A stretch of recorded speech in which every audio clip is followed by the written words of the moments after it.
up against that Gnar especially. Jace, I think, is more answerable with some niche picks, especially with people being more willing to play things like Sion and whatnot. It is going to be Ashe first pick. Theoretically, this could be as an AD, but more likely it is going to be support still.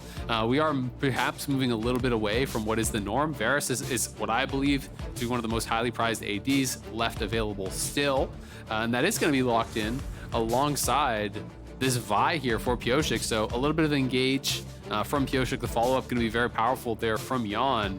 And I'm going to be interested to see where Golden Guardians wants to take this bot lane. You know, if it is going to be something really aggressive, poke-based, Ezreal would be very heavily poke-based and likely playing for prio. You know, a lot of times when people see Ezreal, they think, okay, you're playing that as weak side. When you are playing double range, it no longer becomes that. Very likely it would be, you know, barrier, hail of blades on Huhi, look to play really aggressive, look to play in the face of your opponents and try to win that poke battle, which is largely going to depend on who is actually getting the push, because it's so much easier to land that poke when you have the push, when you knock them back under their tower as they step forward to actually get CS. You can constantly be poking away on them. And even though it's been about 7 stage games since we've seen Stixxay on Ezreal, that is one of the picks on which he really got that ball rolling and gaining that faith in him once more. As far as what we got going on GG's side, though, the Ashe, the Ezreal, and now the Annie locked in as well was originally talked about as this pick that offers some flexibility when she came back in through on 13.3, but we haven't necessarily seen it utilized that much in that way. Yeah, we have seen a little bit, you know, coming out from support and stuff. It was being picked more as support originally, but now on this most recent patch has been playing more as mid. Kind of, I think it can be still played support, but of course we already had Ashe locked in, so we knew where it was going to be going. Yep. We just saw Annie, you know, Vikla earlier. We've seen Bjergsen play Annie mid as well, and it's going to be another game here of Azael coming out from Haeri. So TL has been sticking very heavily with the scaling mids, and this is going to be no change up there. But there is the potential maybe to get out from lane a little bit more, try to make roams towards the side lane, see if he can actually affect some of the bot lane, or even play a little bit more towards Summit, who, though Summit gets a lot of criticism, is still dominating the 1v1s. He is so good in the laning phase, in an isolated 1v1. It's just he gets preyed on with these aggressive tendencies where he wants to go for the maximum. And to create these massive leads in the 1v1, you have to expose yourself to ganks. That's kind of how it works. But he's not necessarily playing with enough respect to those roams and to those ganks that could be coming in, which is what leads him to have the most deaths in the league among top laners, you know, and that's why he sometimes ends up in these bad situations. So potentially, if you want to play more heavily towards him, have a roaming mid, have a jungler playing behind him, someone can kind of just go crazy and try to run over the game.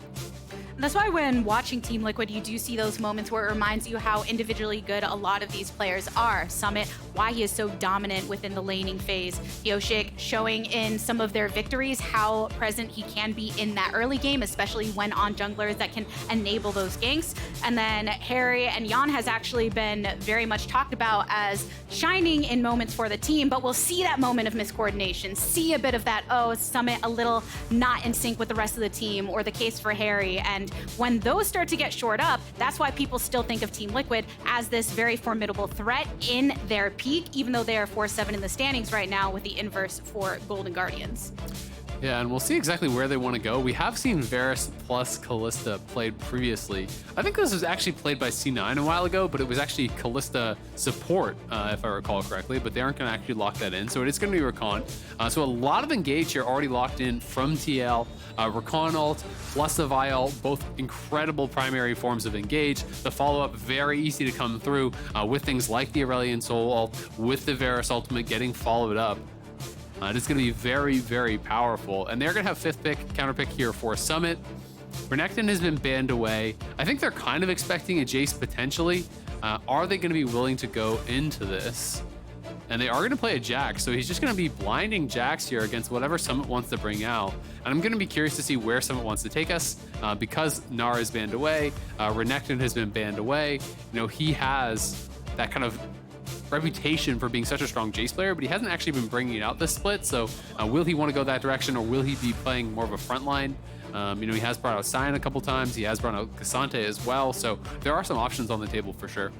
In the last few games, it's kind of been an alternation, you know, Sion and Gnar, Sion, Gnar, and the like. But Team Liquid need to find out how they're going to face off over on that top side, with GG awaiting the response here with the last lock-in.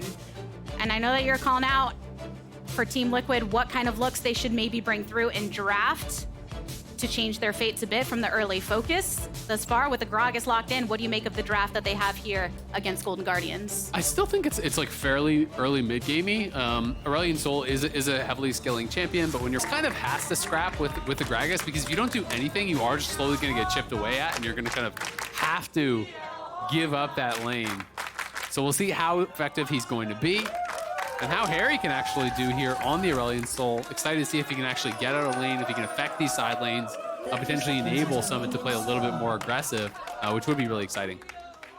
I love that we're getting to see the Aurelion Sol come through in a few games today. What were your thoughts with this pick coming into this week with the patch and all? I mean, just from playing against it and seeing it a lot in solo queue, it looks super OP. I'm not gonna lie. I think it's incredibly strong. The amount of damage that the champion can put out, especially during your kind of like soar, during your W, the beam does so much damage. Like, it can get really, really ridiculous. And if you're farming well, as we expect people to at the pro level, the size of the ultimate in late game is just absurd, right? Like, it almost looks like it's one of those like edited meme videos where it's like covering the whole screen. You're like, just dodge it, but it's like it's actually in the game. So I think it's really, really strong late game. I do think it really struggles early game, and especially against CC heavy comps. If you're actually CCing and locking this guy down and he can't be flying during these fights, he starts to look really useless early, right? Where he's just sitting still, spamming out the Q. It's not really doing that much damage early. And he can be in a lot of problems. And there's a lot of CC on the other side, right? When you're looking at this kind of mid-range champion here, and he has to contend with any stuns, with Wukong engage, with counter strike from Licorice, with Ashe arrow. Like, there's so many ways to threaten him if he does step forward. So I think he's gonna have to play it out pretty well. Some poke over here down bot with the range as you expect. Some emoting here as well. But on that point of how you can actually work around the mid lane pick here, we'll have to see how GG decide to lock him down. Yeah, absolutely. But what I'm looking at is double heal on Golden Guardian's side, which almost seems like it has to be a mistake. I wonder if there was a miscommunication. Unless they really want to play, double heal and like just use it for sustain. Someone uses heal early and then someone uses it later for an all-in or something. But it does seem pretty bizarre. Almost always when one person takes heal, the other person is going to take cleanse or barrier or something. So I'm kind of going to work under the assumption that it was a mistake, but maybe we can hear from the players if Golden Guardians win and see what the thought process there was, if there was actually something to it. But Pyosik pathing towards top, this is something I've wanted to see more of. Try to enable Summit. He is an aggressive player. He wants to trade for these plays. And instead of just trying to curb what is his tendencies, try to enable it, right? Try to allow him to get aggressive. But Pyosik now going to be in an awkward spot here, potentially. Trying to go in on Licorice, and Licorice knows that River is in his own jungle right now, so that's what's kind of collapsing over towards the River side. Yeah, exactly. He knows that River could be up there, that he could be coming up, so even though he would win that 1v1 because Licorice was so low, he has to run out knowing that the Wukong could be behind him. And that allows Licorice to get the crash, to get out of there no problem. And we can see, so far, so good in the mid lane, just kind of trading farm. It's not going to be, I think, that exciting of a mid lane unless we start getting the jungle assistance, where Annie can have a pretty powerful gank assist, especially post 6. When Annie started coming through, and you're looking at even from the support position prior to 13.4, the way that you can roam and affect the map. So now in the mid side, also looking to still match in some similar ways. Yeah, absolutely. And Annie just... It's so easy to actually have almost perfect CS with the Q last hitting, right? You're getting the refund on the cooldown, and you can see Gori just constantly doing it with that. But perfect play with Annie, I think, requires a lot more of just last hitting with your auto attack, so you can actually keep the stun prepped. Because when you do spend that stun, to last hit a minion, you're not going to have that available for a trade. So, ideally, you don't want to be constantly using it. At times, you want to be able to actually sit with that stun ready and waiting to be able to threaten the gank assist. But of course, you do still need to try to have that push, so it's not like you should never be using your Qs on minions or anything like that. It's the same way when we were talking about hook champs and how that threat of the hook, or an Ashe arrow, for instance, that threat can already offer so much. When you're Annie and you see that little dash of purple, you know that you're putting some pressure on the enemy. Yeah, absolutely. Missed the cannon, unfortunately for him. Tried to last hit it with the auto, didn't quite get it. But it is just such a focus on the push right now, it feels like, for Gori. So very clearly that has been the game plan for him. He wants to shove in, he wants to have Aurelion Sol under the turret, potentially allow River to kind of have more options, to be able to have more freedom moving around the map here. Bot lane has been relatively trade heavy, but bases have come through on both sides. It is the early Sheen here for Stixxay. So if we're going the tier, I didn't have enough gold to actually get both. So he goes for the early Sheen. This is much more about that laning power. When you're playing PTA, the early proc from that, if you can get it in some of these all-ins, can be really, really powerful. And that's where I'm wondering when we finally see some of that jungler intervention and going and assisting some of the all-ins from these sides. And right here at the top, you can see Pyosik once again giving the just presence over towards Summit, who, as you mentioned early on, Azael wants to be dominant in the lane. You can see how these two are just kind of bashing at each other. Licorice getting that back right now before he can make his return. Well, and this is something that's really interesting, right? We talked about this a lot on the dive, and I was kind of more of the opinion that Summit has not really been able to kind of fix his play as far as avoiding ganks better and kind of dying less. That has been a problem that has followed him for a lot of years. When he won MVP with C9, he had that issue of playoffs. Then he went to another league, had that same issue. He's come back here, he still has the issue, right? So I think enabling his incredible strengths, which is his dominant laning phase, I think is a smart way to go about it.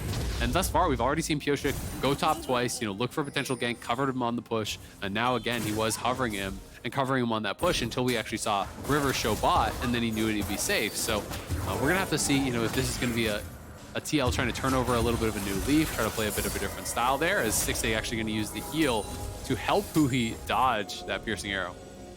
Yeah, I do want to see if this is the continuation of TL's play throughout this game, playing around Summit, if they're able to make something happen there, how that works out for the rest of the game, because there's already this pressure on teams that decide to play through their top side because there's been such an emphasis on bot. You're thinking, oh, you must be in a really great position with your laner to be able to go for something against the grain.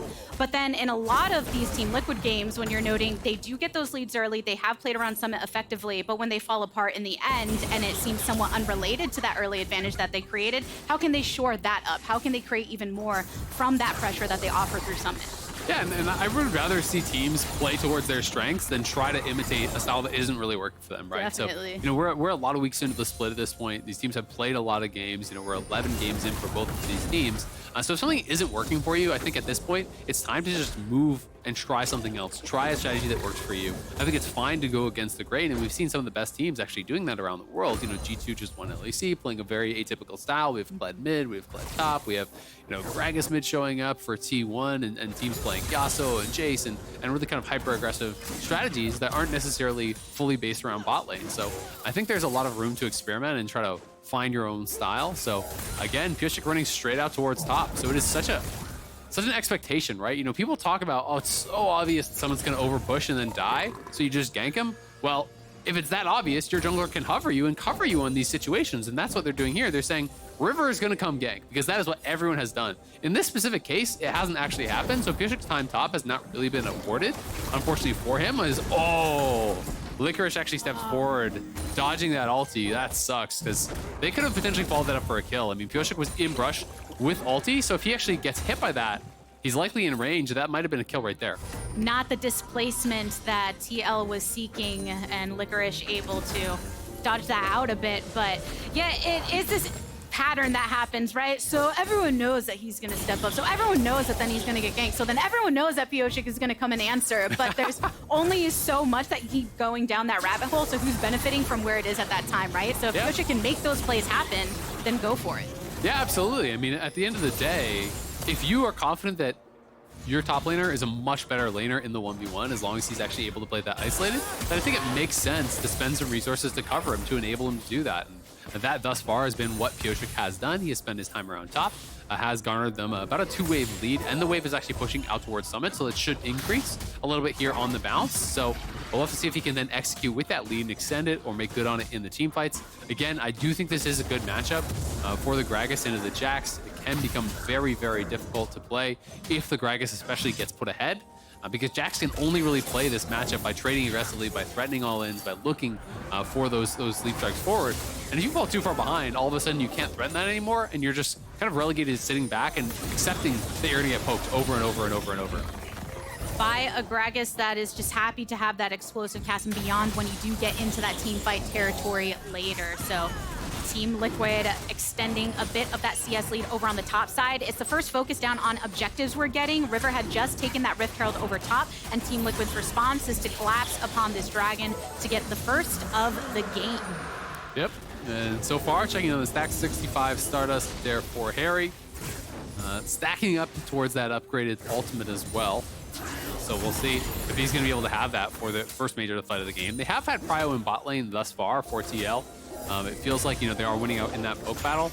The double heal does feel like it's kind of been rotated through a little bit here for Golden Guardians, but you can see Stixxay quite low in health, doesn't have any sustain, built in here. So it's just heavily relying on those potions. Has one biscuit, but no more pots in his inventory. So if he gets hit by another Q from Yeon, it is getting close to that threat of an all-in. There's no cleanse on Stixxay, so if you get flash ulted, you're pretty much dead.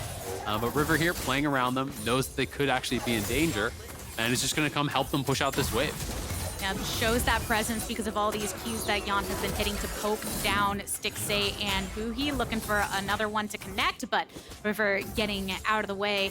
Yeah, it is tricky when you've got something like a double heal, right? That's very much based on that instantaneous response in the moment, so more difficult to coordinate, and with some of that defensive capability not at the ready for GG, Team Liquid continuing to pressure all the more on that bot side. But the gold itself fairly even despite little leads here and there in the lane. Yeah, has been very even overall. Pyosik again behind him, and now Licorice could be in trouble. Over the wall, through the jungle, upon Licorice, they go, flash away, but a flash response. First blood for Team Liquid. And finally, TL gets something on that top side, but does cost them both ultimates, both flashes, so at least Licorice made him work for it. But that was, I believe, the 4th visit towards top lane for Pyosik, so spent a lot of time up there. It has now shown itself in a 24 CS lead after that kill. Potentially some plates could be grabbed here. Was able to actually sneak fully around vision here on this play. And Licorice trying to threaten that he has his jungler below him. He knows that there was no ward for Summit there, but Pyosik just Qs over the wall, is behind him. The leap strike does nothing because the ultimate is there to follow. Does a good job to actually try to CC him up with the ulti, try to get back towards his turret, but both flashes available to follow, and they are able to close that up. But it is now showing itself in the fact that someone has tier 2 boots and his mythic already done very early on. So it's going to be a really tough 1v1 potentially here for Licorice. 4th time's the charm for the kill onto Licorice, but all that pressure afforded from that previous presence to show in the shop for now. And all the while, we're starting to see a bit of the breaking open of that activity. It seemed like pretty locked into lanes because bot lane was obviously going for a lot of the aggressive trades, and then top side worried about Pyosik making those rotations. But now that that first dragon was taken and the Rift Herald's getting marched down, those supports are starting to unlock themselves from their bot laners. Yep, absolutely. Trying to make some moves on the map, trying to get a little bit more aggressive. Of course, for Core, he is playing the more engage-heavy champion. Yes, Ashe can actually look for those arrows, but Core would like to be out on the map, like to be looking for some of these roams. If he's not being able to actually threaten all-ins on bot side, then he wants to be forcing the Ashe to roam, looking for that pressure elsewhere, because I think Yeon's going to be pretty happy in that 1v1 at this point. And when it comes to the jungler specifically, because we were just noting Pyosik and how he was able to assist Summit over in this top side, I was curious to watch how they were facing off against one another, because they have both had games where you could see their heavy commitment towards a lane and trying to make that play, sometimes for better, for worse, spending a lot of times in the bushes looking for the gank.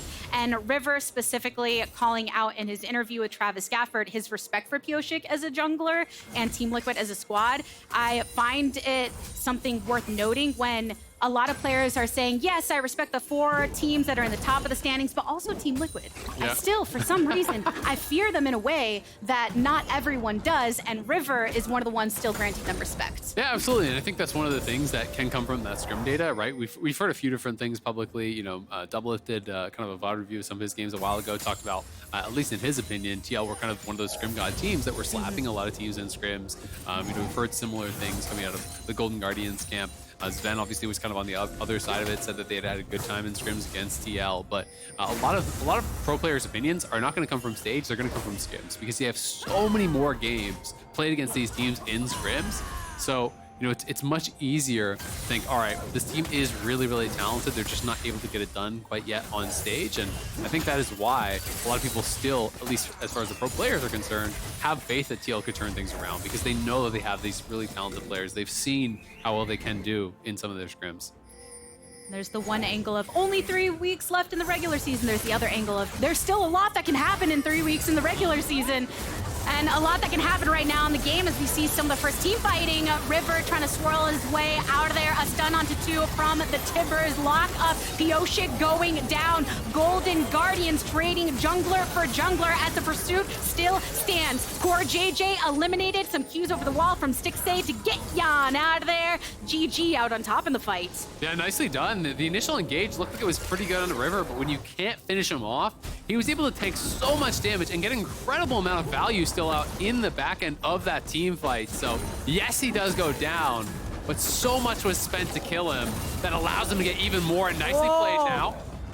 Summit was going for it throughout the ultimate, zoning out Licorice, but that does force him back. No teleport available for Licorice either. Exactly, no TP, so he's potentially going to lose that top lane turret. And congratulations to Stixxay. I believe that's at 1,900 career assists now in the LCS. So I'm really getting up there, man. It's crazy. As someone who started casting LCS in 2016 when Stixxay was coming in, it doesn't feel like he's been here for that long. And you're like, wait, that was 8 years ago.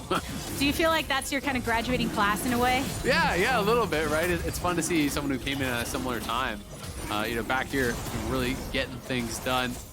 But Golden Guardians right back out towards that dragon. Gonna try to take the second one. They want to prevent TL from stacking them up, but it's TL actually TPing in with Summit.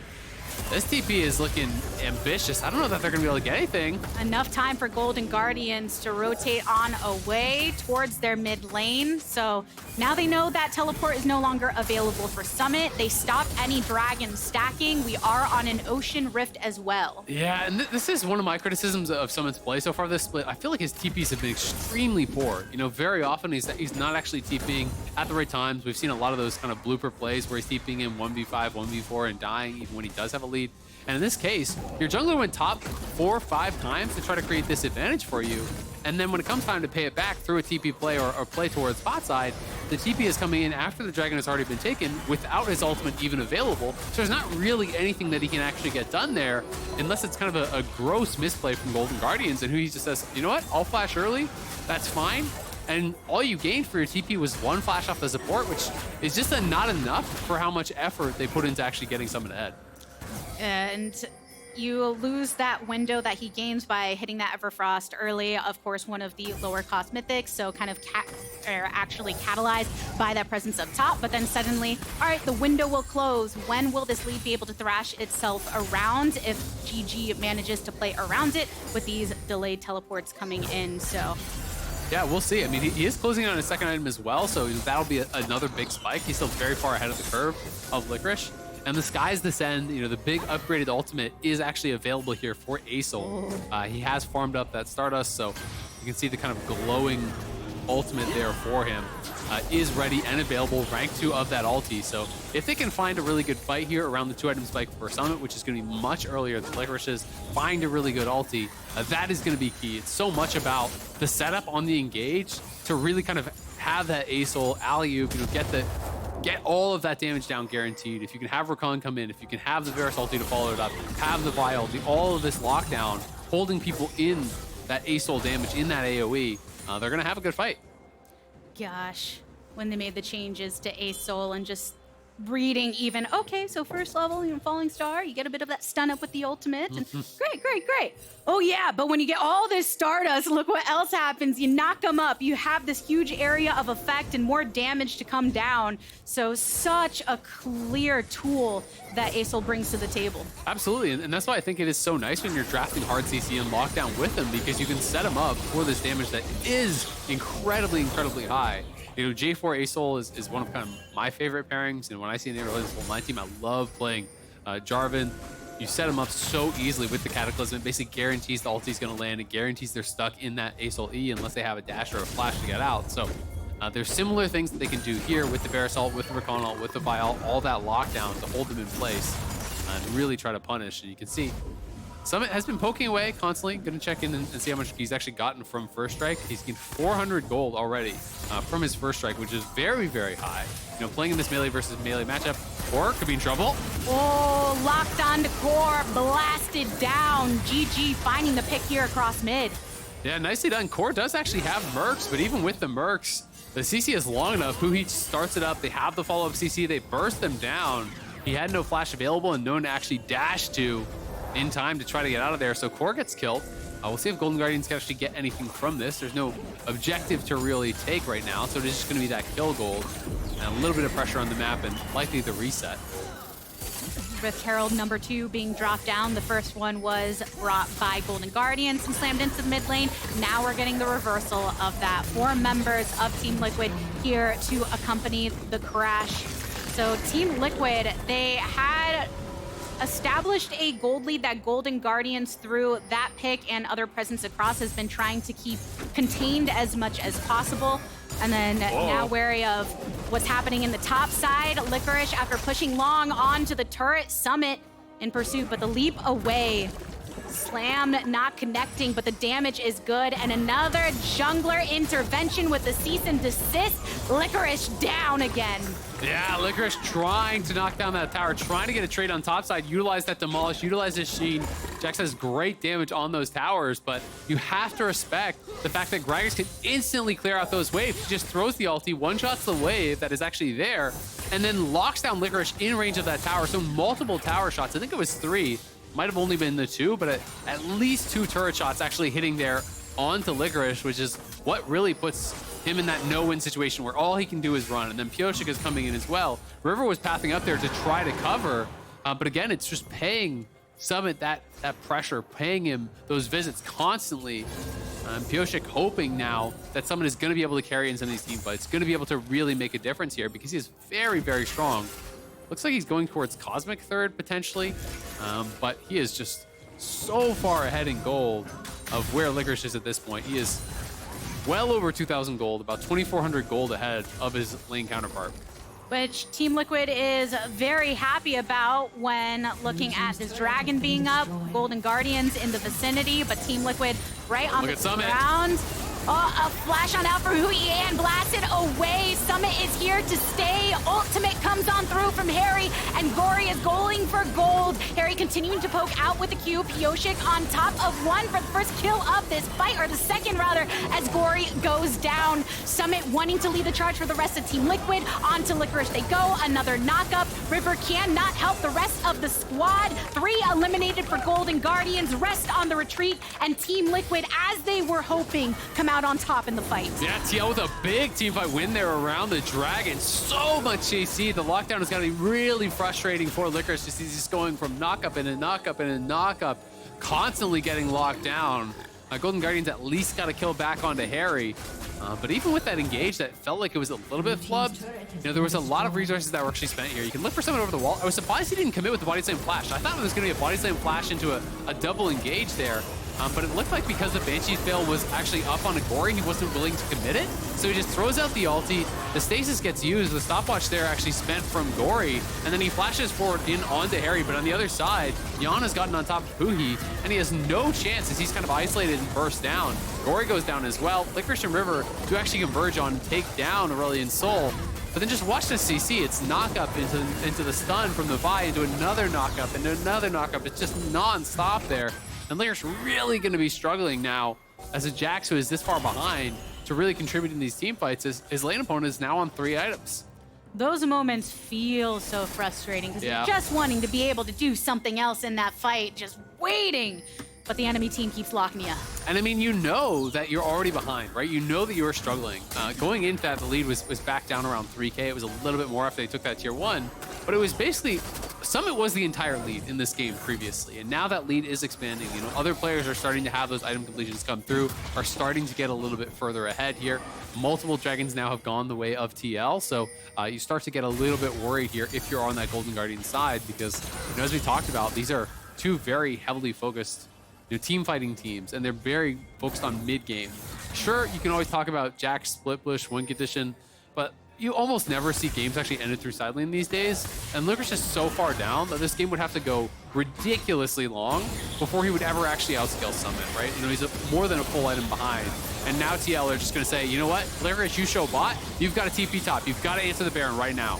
immediately doing so. And Team Liquid, they are burning this down, looking for GG to try and make their entrance. The ward over in the favor, go in with the tippers and trying to get the lock. CoreJJ into the backline with the quickness, and even with Vi with the ultimate, tries to find the target. Licorice isolated off against Summit alongside Huhi, but Team Liquid, they're going after the carries. They're going after the ones that are most important in this fight. They take down the jungler. They take down the biggest damage threats. So it's just Licorice and just the dragon with the breath burning on down. Team Liquid, they managed to get what they're looking for to set up with this Baron. Yeah, that is a huge team fight for TL, and that is very likely going to be the end of the win streak here for Golden Guardians, sitting at 7 straight wins coming into this weekend here.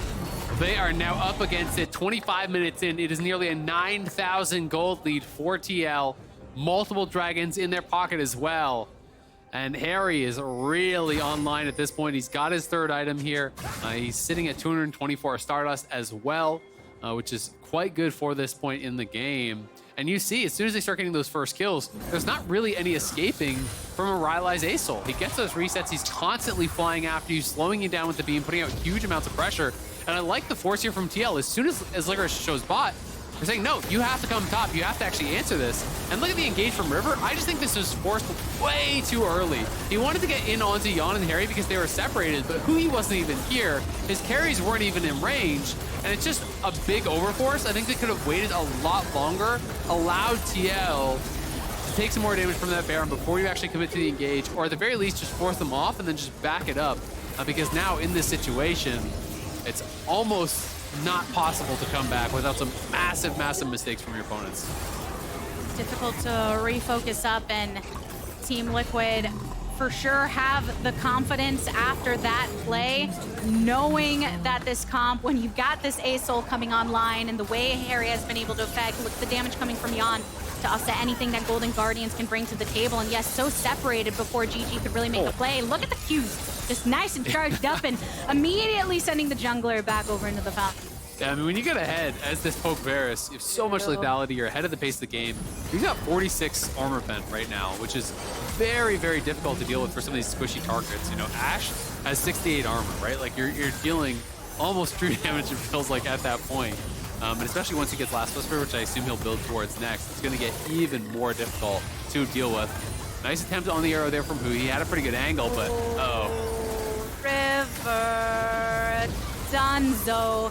Golden Guardians, when they saw all of Team Liquid except for Haeri at the time pushing in, they wanted to find some sort of collapse, but got punished and lost their jungler instead. Purple still being worn by Team Liquid. The attempt onto Yeon from Licorice, who has to flash out with Grandmaster already activated here. CoreJJ in response wants to use the engage tools we love to see.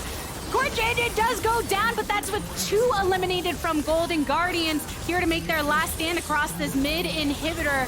That will just be Team Liquid's for the taking. They're feeling so good about the way they can collapse down, use all of their ultimates to create this pressure and leave GG with very little answers. yeah, when Golden Guardians doesn't have flashes, it's so hard for them to actually force in on this. There's so much poke coming out from the other team. You can see the constant cues coming out from the Varus, non-stop poke coming out from this Gragas as well. And when Gori's not even having his flash available, it's very difficult for the Annie to ever even get her way in that fight. You're outranged pretty heavily by most of those members. So going to become very, very difficult. Gori's also gone quite a defensive build here. Banshees plus Roa.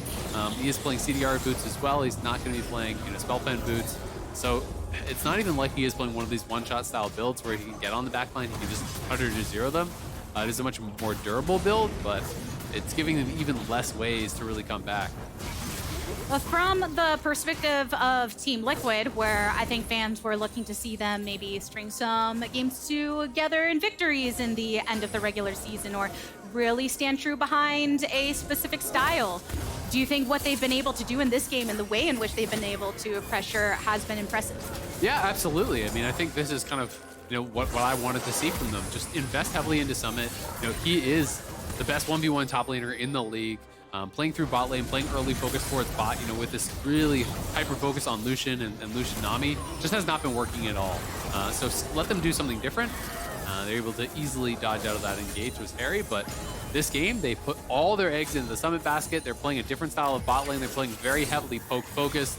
They get counterpick for Summit, and you just camp for him, right? And they put him in a spot where he is playing from so far ahead that it's difficult for their opponents to catch up. Haeri does get pretty chunked, but finds the escape, and now CoreJJ hits the go button, answered by a stopwatch by River, but it just prolongs the inevitable. Team Liquid, they see GG try to keep them off, but they keep on going.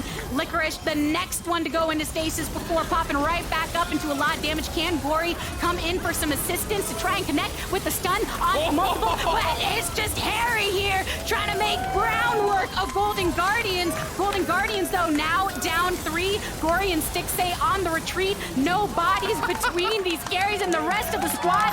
Team Liquid out on top in the fight again. Onto the Nexus turrets, they descend and bring a victory, ending the streak of Golden Guardians. Now when the sky's descending, it covers the whole screen. You know, that's when it's time to get out of the game. Team Liquid, with their best win of the split, playing a focus style, heavily focused towards top lane, counterpick for top lane. Pyosik non-stop up towards Summit, covering him on the pushes, looking for opportunities to actually gank Licorice. Licorice, not really receiving that help from River, got punished really, really heavily in what was essentially that 2v1. They got Summit way ahead. They're able to execute in the team fights. They're able to buy time for their bot lane. And they're playing a composition that I think was a lot easier to execute on than what we had seen from them in a lot of the other games, where it's this focus on Lucian Nami, where you have to be able to team fight nearly perfectly.